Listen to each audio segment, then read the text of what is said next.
Well, the BMV is backing off just a tad tonight. Earlier this week, we told you about those strongly worded letters sent to Ohio drivers, giving them just days to get into e-check compliance to avoid a suspension. But now, well, the BMV is acknowledging it simply didn't provide drivers enough time. News 5's Jordan Vandenberg tells us about the extension now in effect.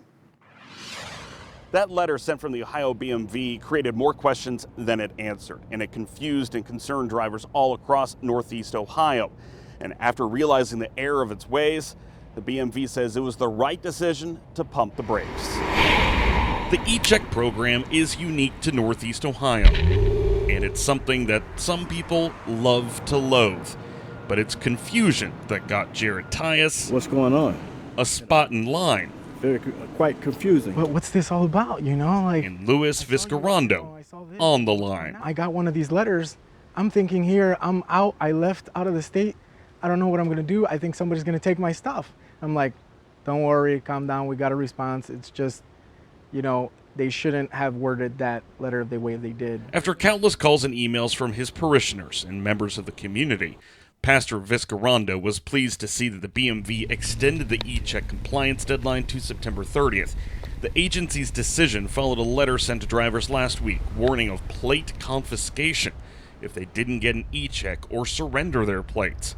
By the time that these letters were delivered, drivers had mere days. I would say it definitely is great that they admitted to their wrong and you know, did something about it, and hopefully, you know, eventually they can approach it, you know, policy-wise. In a statement, the Ohio BMV acknowledged that the 10-day deadline, when coupled with the Independence Day holiday, did not afford enough drivers enough time. In a statement, the agency said, quote, "The right thing to do was to give Ohioans a grace period to come into compliance," end quote. But if the goal of the stern letter was to get more drivers into compliance, in that regard, it worked. I definitely did. I got my e-check, passed with flying colors, and you know, I saw everybody else there getting their e-checks too. I thought I better go ahead and have it taken care of. So, I want to do the right thing. The 2.5-month extension undoubtedly comes as a relief for some drivers, and by the time September 30th comes around, it should come as no surprise. In Cleveland, Jordan Vandenberg, News 5. All right, way to get some answers, Jordan. And the BMV says it will be sending out another letter to drivers informing them of the compliance extension.